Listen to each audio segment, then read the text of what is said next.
इस कार्यक्रम को जॉयस मायर मिनिस्ट्रीज के मित्रों और भागीदारों द्वारा संभव बनाया गया है।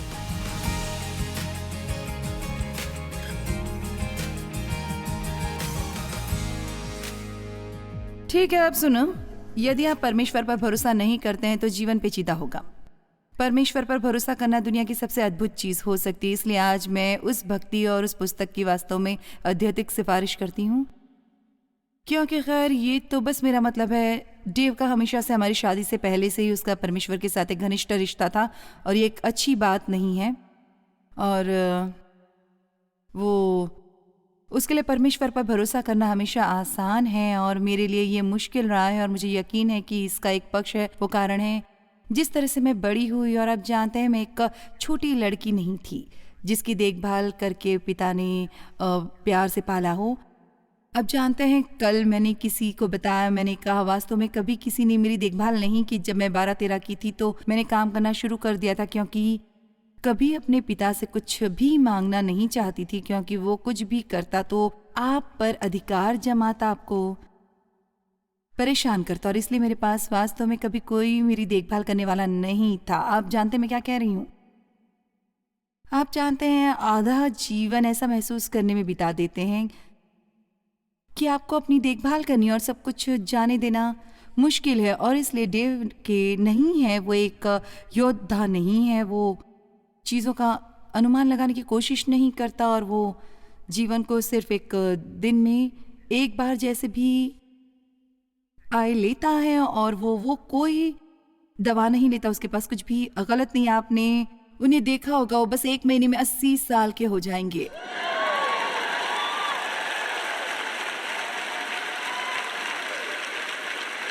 चलिए भी, वो अभी उसी नाप के कपड़े पहनते हैं जो वो हमारी शादी के वक्त पहना करते थे। मैं भी करती हूँ। वास्तव में जब हमारी शादी हुई थी उससे अब मैं थोड़ी छोटी हूँ, लेकिन मैं उस सारे समय के बारे में सोचती हूँ जो मैंने चीज़ों का अनुमान लगाने में बर्बाद किया। और मैं दवा लेती हूँ। आप जानते हैं, वो केवल आपको बहुत सी परेशानियों से बचा सकता है यदि आप केवल ये कहे कि परमेश्वर, इसके लिए मैं तुझ पर भरोसा करती हूँ। यदि आप नहीं जानते कि क्या करना है तो केवल कुछ बनाने की कोशिश करें, और केवल करने की खातिर कुछ करना केवल प्रयास और ऊर्जा की बर्बादी है। बाइबल में एक छोटी सी बात है जिसे शरीर के काम कहा गया है, और ये हमारी ऊर्जा है जो वो उससे करवाती है। वो चाहता है कि हम वो करें जिसके लिए वो हमारा मार्गदर्शन करे, और उसे करने के लिए हमारा नेतृत्व करें, और हमेशा कुछ भी करने के लिए जो वो चाहता है कि हम करें, हमें परमेश्वर का आज्ञाकारी होना है। लेकिन कभी कभी परमेश्वर केवल चाहता है कि आप खामोश रहें। ये चौंकाने वाला है, सही है? आप बातों से अपने बच्चों को यीशु से प्रेम नहीं करवा सकते। हेलो, यदि किसी को यीशु को प्रेम नहीं करवा सकते, वे या तो करेंगे या नहीं। आप उन्हें बातों से नहीं जीत सकते हैं, लेकिन आप अपने घर में लगातार एक परमेश्वरीय रवैया दिखाने से उन्हें जीत सकते हैं। उन्हें आपको देखकर सीखना होगा, आपके घर में ही। अब हो सकता है आपके जीवन में कुछ चीजें हो रही हैं और आप समझ नहीं पा रहे हैं। खैर, रोमियो 8:28 में बाइबल में लिखा है, सब बातें मिलकर भलाई करती हैं, हर एक कहें साथ मिलकर। जो लोग परमेश्वर से प्रेम करते हैं उनके लिए सब बातें मिलकर भलाई ही को उत्पन्न करती है, अर्थात उन्हीं के लिए जो उसकी इच्छा के अनुसार चलते हैं। सब बातें, मुझे ये वचन अच्छा लगता है क्योंकि ये वास्तव में सच है। यदि आप इसका विश्वास करते हैं, मुझे परवाह नहीं कि आपकी स्थिति कितनी ही बुरी हो, उनमें से कुछ तो अच्छा बाहर आएगा, भले ही आपने फिर से ऐसा न करने के अलावा कुछ भी नहीं सीखा हो। आमीन। लेकिन आओ 1 मिनट के लिए एक केक बनाने के बारे में सोचते हैं। और मुझे केक बनाए हुए एक लंबा समय हो गया है और मुझे नहीं लगता कि मुझे इसकी सामग्री भी याद होगी, लेकिन मुझे लगता है इसका बुरी तरह कत्ल किए बिना मैं कर सकती हूँ। एक भी सामग्री अपने आप में बहुत स्वादिष्ट नहीं होगी। कौन है जो केवल चमचा भर मैदा खाना चाहेगा? मैं तो नहीं। मैं एक कच्चा अंडा नहीं चाहूंगी। अब शायद यदि आप चीनी के दीवाने हैं तो आप एक चम्मच खा सकते हैं, पर ज़्यादा पसंद नहीं करेंगे, लेकिन मैं ऐसा करने की परवाह नहीं करूंगी। ये मेरे लिए बहुत मज़ेदार नहीं होगा। वो प्रत्येक अपने आप से इतना कुछ आप उनके साथ नहीं कर सकते, लेकिन जब आप उन सबको एक साथ मिलाते हैं तो आपको एक स्वादिष्ट केक मिलता है। खैर, आप जानते हैं कि आपके लिए यहाँ एक अच्छी खबर है। आप में से कुछ के पास अभी भी कुछ सामग्री आ रही है।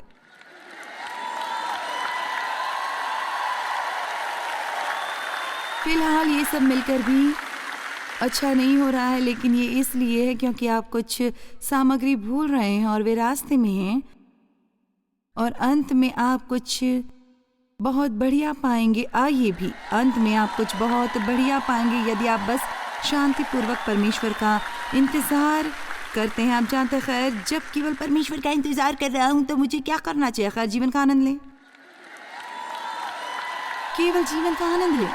मैं इसलिए आया कि तुम मेरे जीवन का आनंद पाओ और बहुत से पाओ। क्या आप जानते हैं, जब आप समस्या में हो तब भी आप अपने जीवन का आनंद ले सकते हैं? नहीं, आप नहीं जानते थे। मैं कह रही हूँ, आप अपने जीवन का आनंद ले सकते हैं। नहीं, लोग लगभग अपराधी महसूस करते हैं यदि वे समस्या के होते हुए भी अपने जीवन का आनंद लें। नहीं, हमें इस समस्या को हल करना है। मुझे याद है जैसे 40 साल पहले जब डेव और मैं 40 साल छोटे थे, और तब तक हमारे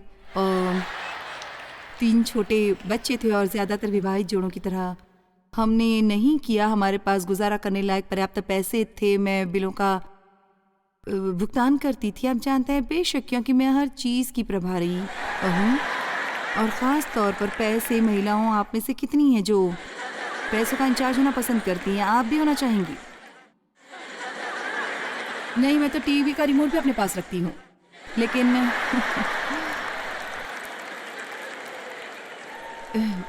डेव किचन के साथ वाले कमरे में बच्चों के साथ टीवी देखता और वो खेल रहे होते। मुझे याद है जब बच्चे उसके बालों में रोलर लगा देते। आप जानते हैं, तब हमारे पास वो ब्रश हेयर रोल्स थे, और मेरा मतलब है, मैं बच्चों को अपने इर्द गिर्द अपने बालों से नहीं खेलने देती थी, कतई नहीं, कैसे भी नहीं। और डेव उन्हें अपने ऊपर कूदने देते, अपने बालों से खेलने देते, और मैं किचन टेबल पर बस पैर फैलाए बैठी रहती।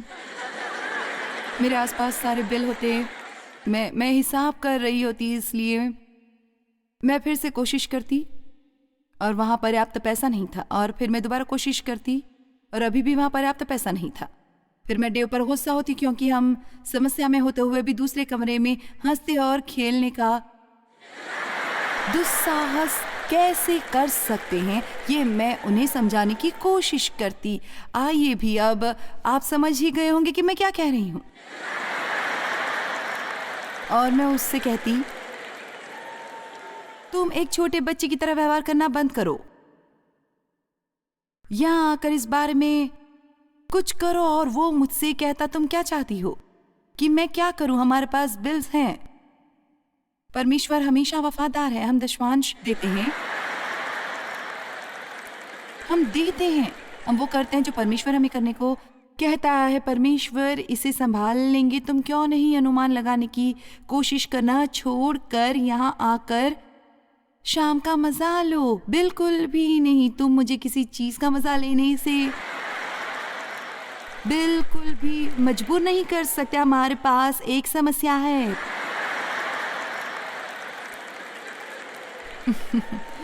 क्या वहाँ मेरे को रिश्तेदार हैं? जैसे वास्तव में नजदीकी रिश्तेदार, आप समझ गए।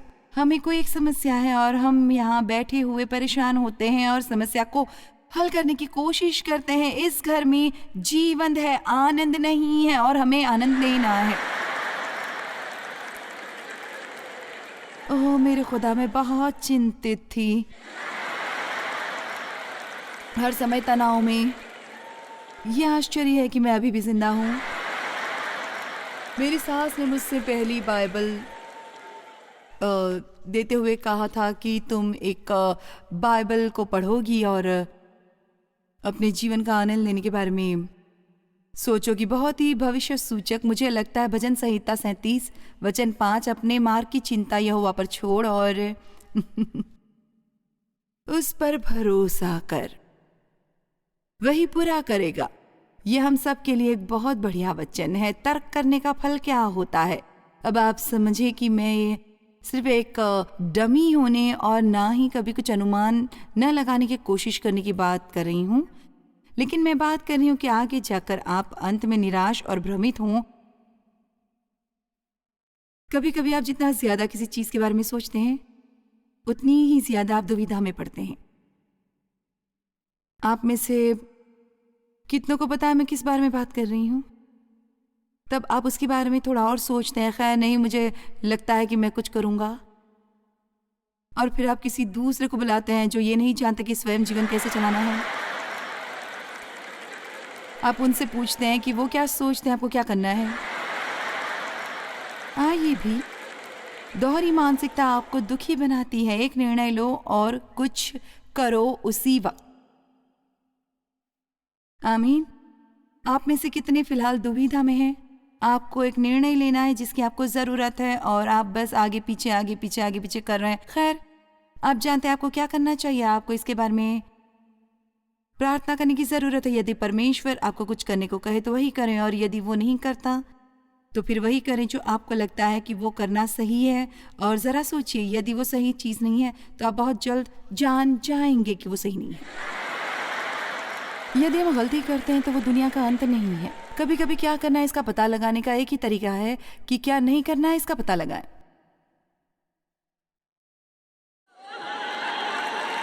ठीक है, तो तर्क का फल है संघर्ष। तर्क करना एक मानसिक संघर्ष है, और परमेश्वर ने हमें संघर्ष करने के लिए नहीं बुलाया, उसने हमें आराम करने के लिए बुलाया है। हे सब परिश्रम करने वालों और बोझ से दबे हुए लोगों, मेरे पास आओ, मैं तुम्हें विश्राम दूंगा। विस्तारित बाइबल में लिखा है, मैं तुम्हारी आत्माओं को सुकून और राहत और ताजगी दूंगा। भारीपन, मुझे लगता है बहुत अधिक मानसिक गतिविधि से भी निराशा आती है। आपके मन को आराम की ज़रूरत है। आपको 2 सप्ताह की छुट्टी लेने की ज़रूरत है। आप जा सकते हैं, जाइए एक समुद्र तट पर जाकर लेट जाएं और अपनी सभी समस्याओं के बारे में चिंता करें। कुछ लोग चीज़ों को सुलझाने के लिए छुट्टी लेते हैं। जब हम अपने दिमाग को समस्या के इर्द गिर्द घूमने देते हैं तो ये हमें थका देता है। और मैं आपके साथ ईमानदार रहूंगी, मुझे लगता है कि शारीरिक थकान की तुलना में मानसिक थकान हम पर अधिक कठिन है। मुझे लगता है जब आप शारीरिक रूप से थके होते हैं तो ये लगभग एक अच्छा एहसास है, क्योंकि आप बैठकर थोड़ा आराम कर सकते हैं। लेकिन आप जानते हैं, आप मानसिक यातना से भाग नहीं सकते। ये बस लगातार होता है, और इसलिए अपने दिमाग को थोड़ा आराम दें। तर्क भ्रम का कारण बनता है। परमेश्वर पर भरोसा करना भ्रम को रोकता है। भजन संहिता 71 वचन 1, हे यहोवा, मैं तेरा शरणागत हूं, मेरी आशा कभी टूटने ना पाए। 1 कुरिन्थियों 14 वचन 33, क्योंकि परमेश्वर गड़बड़ी का नहीं परंतु शांति का करता है। मुझे कुलुस्सियों 3 वचन 15 का विस्तारित अनुवाद अच्छा लगता है। इसमें लिखा है, और मसीह की शांति आत्मा के सद्भाव से आता है, तुम्हारे हृदय में लगातार अंपायर के रूप में कार्य करती रहे। अब हम सबको पता है कि अंपायर क्या होता है। वो तय करते हैं कि क्या अंदर है और क्या बाहर है, और शांति किसी भी बात के बारे में हमारा निर्णायक घटक समझा जाता है। यहाँ अभी महिला हैं और शायद पुरुष भी हैं।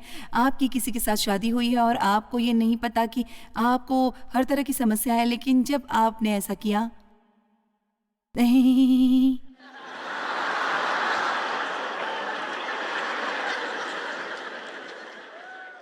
तो ऐसा करने में आपको शांति नहीं थी। जब मैं 18 की थी तो मैंने एक आदमी से शादी की, सिर्फ यही सोचा कि मुझे कभी कोई नहीं चाहेगा, इसलिए पहला आदमी मिलते ही मैंने ये किया, मैंने उससे शादी कर ली। मैं नहीं चाहती थी। मैं जब 9 वर्ष की थी मेरा पुनर्जन्म हुआ था, इसलिए वहाँ मेरे परमेश्वर के साथ किसी भी तरह का काम करने वाला सक्रिय संबंध नहीं था, लेकिन वो अभी भी मेरे जीवन में काम करने और मेरी रक्षा करने की कोशिश कर रहा था। और मेरे अंदर ही अंदर मैं जानती थी कि इस आदमी से शादी करके गलती कर रही थी, लेकिन फिर भी मैंने हताश होकर हताशा में ये किया था। ये बहुत बुरा सपना था, इससे खराब क्या हो सकता है।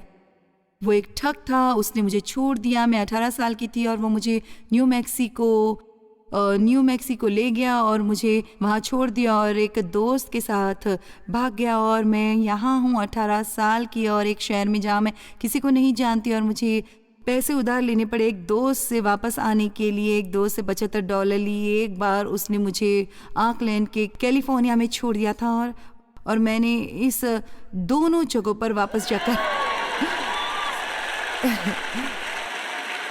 सम्मेलन किए, केवल ये साबित करने के लिए कि शैतान मेरे जीवन को तबाह करने में सफल नहीं हुआ था, और साबित करने के लिए कि आप बेवकूफ़ी के काम कर सकते हैं और आप उस पर जीत हासिल कर सकते हैं केवल परमेश्वर के जरिए। आपने सुना मैंने क्या कहा?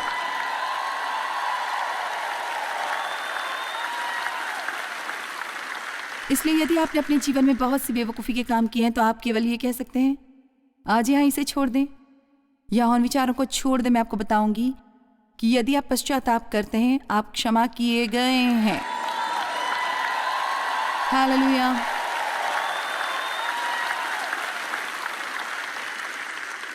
परमेश्वर न केवल आपके पाप क्षमा करता है, उसे भूल भी जाता है। इसलिए आपको इस बारे में उसके साथ बात तक करने की ज़रूरत नहीं थी। आप केवल परमेश्वर को अपने झंझट सौंप दे और उस पर भरोसा रखें, वो चमत्कार करेंगे। वाह!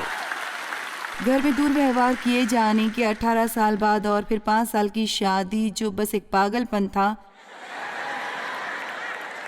मेरा मतलब है डेव मेरी माँ के घर के सामने गाड़ी से आया जहाँ उन दिनों मैं रह रही थी। मेरी माँ और पिता का घर, वो एक 4 परिवार वाला फ्लैट था। वो एक नौजवान को लेने आया था जो ऊपर रहता था, क्योंकि वे दोनों साथ काम कर रहे थे और वो कहीं जा रहे थे। और उसने मुझे देखा, मैं कार धो रही थी, उससे लगा मैं सुंदर थी, इसलिए उसने मुझसे फ्लर्ट किया। और मुझे पुरुष पसंद नहीं थे, उन पर भरोसा नहीं था। और उसने कहा, जब तुम वो कार धो लोगी क्या मेरी कार धोगी? तब मैंने कहा, अगर धोनी है तो खुद क्यों नहीं धो लेते?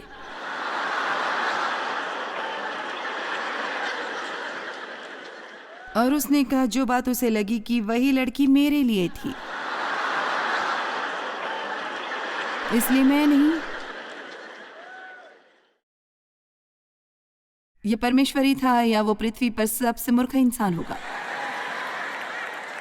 लेकिन वो एक पत्नी के लिए प्रार्थना कर रहा था। वो 20 साल का था और शादी करना चाहता था। और डेव एक ऐसा इंसान है जो मानता है कि बिना कर्म के विश्वास मृत है। वो एक ही समय में 3 लड़कियों से मिल रहा था और फिर मैं आ गई और वो सब का अंत कर चुका। अब किसी से कोई डेटिंग नहीं थी। उसने प्रार्थना की कि परमेश्वर उसे एक पत्नी देगा। खैर, मेरा विश्वास करो, मैंने उसे सहायता विभाग में लंबे समय तक व्यस्त रखा, लंबे समय तक। लेकिन वो सब झंझट, वो सब भयानक यथावत चीज़ें जो मेरे जीवन में थी, मुझे एक और सामग्री चाहिए थी और वो सामने की पंक्ति में बैठा है। आमीन। मैं आपको बता रही हूँ, आप में से कुछ को एक और सामग्री मिल रही है। आमीन। आप अपना भरोसा परमेश्वर में रखें और ऐसा कुछ नहीं है जो आपने किया है या ऐसा कुछ नहीं है जिसमें से आप गुजरे हैं जिसे परमेश्वर आपके फायदे के लिए इस्तेमाल कर सकता है यदि आप उसको देंगे। लेकिन फिर आप भी सब कुछ जानने की कोशिश करना भूल जाएं, क्योंकि परमेश्वर के राज्य में ये इस तरह काम नहीं करता। आप उसका भरोसा करें और वो आपसे चीज़ें छिपा लेगा और आपको उस स्तर पर पहुंचा देगा जहां आप उसके बगैर नहीं जा सकते। आमीन। मुझे मेरा संदेश पसंद है, चाहे आप करें या ना करें।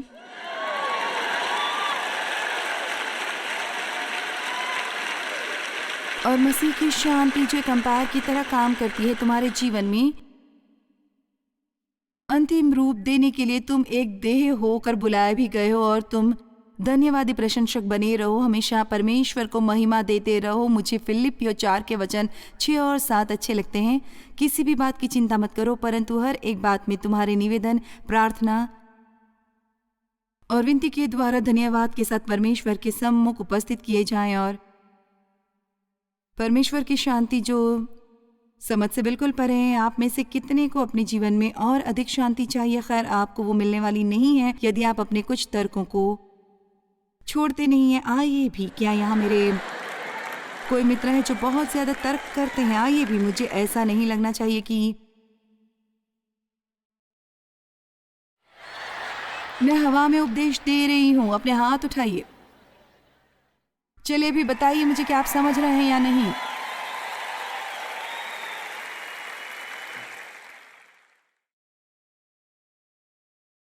मेरे खुदा, जटिलता यह आश्चर्यजनक है कि हम चीजों को कितना जटिल बना सकते हैं यदि हम इसके बारे में कुछ ज्यादा ही सोचें। आप में से कितनों ने मुझे मेरी साधारण सी बाइबल कहानी को कहते हुए सुना है जो एक बुरे सपने में बदल गई? आप में से कितने ये सुन चुके हैं? ठीक है, ठीक है।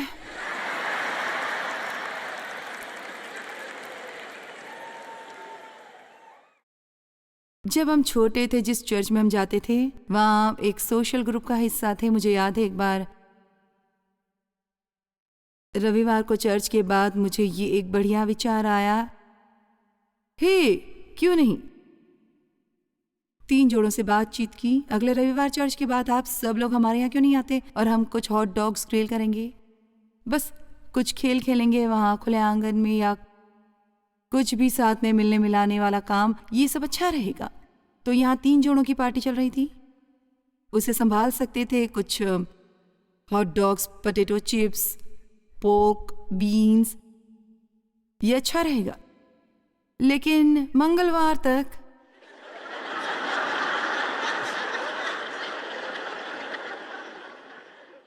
हम बारबेक्यू के पिट को पेंट कर रहे थे, नए फूल और पौधे लगा रहे थे।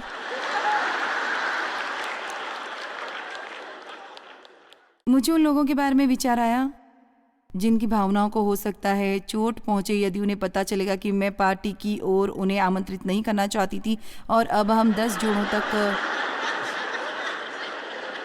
आ गए और फिर हॉट डॉग इतना पर्याप्त नहीं था, मुझे जाकर कुछ और लाना पड़ा जिसका खर्च मैं उठा सकती थी। और फिर हम पोटैटो चिप्स नहीं रख सकते थे तो पोटैटो सैलेड बनाना था। तो फिर मुझे पूरा दिन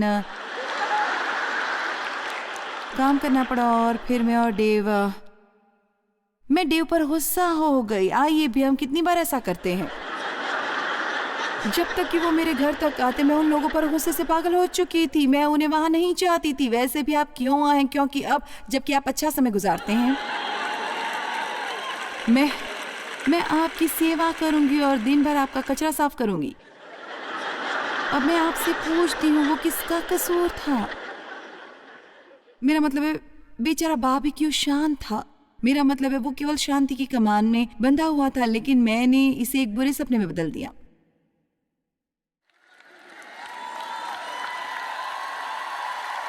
आइए भी, आप कितनी चीजों को बुरे सपने में बदल रहे हैं क्योंकि आप इसे अकेला नहीं छोड़ते और इसे सरल और शांतिपूर्वक रहने दे। और एक बड़ी चीजों में से जो तर्क हमें मिलता है वो है विचार। देखो, हम किसी तैयारी के बिना नहीं रहने वाले। हमें कुछ गंभीरता के साथ जीना चाहिए और उसका मतलब है आपके दिमाग में कुछ ऐसी चीज आ सकती है जिससे आपकी आत्मा को बिल्कुल शांति न हो। आइए भी, आप समझ रहे मैं क्या कह रही हूँ? यदि आप एक ईसाई हैं तो जब तक वो शुरू हो उसमें ज़्यादा समय नहीं लगता। ये जैसे एकदम अचानक आपको उन सब चीज़ों के बारे में ठीक नहीं लगता है जिससे पहले अब कोई समस्या थी।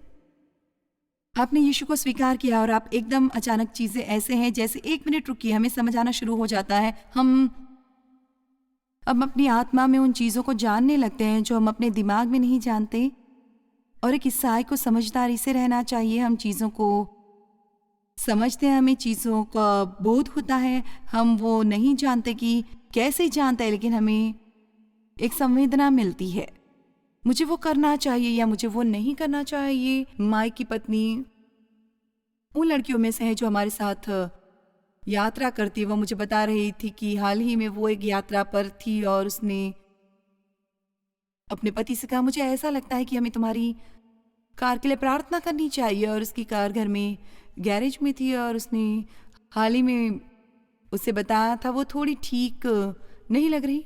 लेकिन आप जानते हैं उन्होंने उसकी कार के लिए प्रार्थना की। खैर जब वे घर पहुंची, एक गिलहरी उसके गैरेज में घुस आई थी और वो बस चीज़ों को फाड़ रही थी। उसने ब्लाइंड फोल्ड डाले और चीज़ें गिरा दी और उसने शेल्फ पर से कुछ चीज़ें गिराई जो बड़ी आसानी से कार पर गिर सकती थी और वो पिचक जाती, लेकिन ऐसा कुछ भी नहीं हुआ क्योंकि उसने प्रार्थना की थी, इसीलिए कार वैसी की वैसी ही रही जैसी वो थी।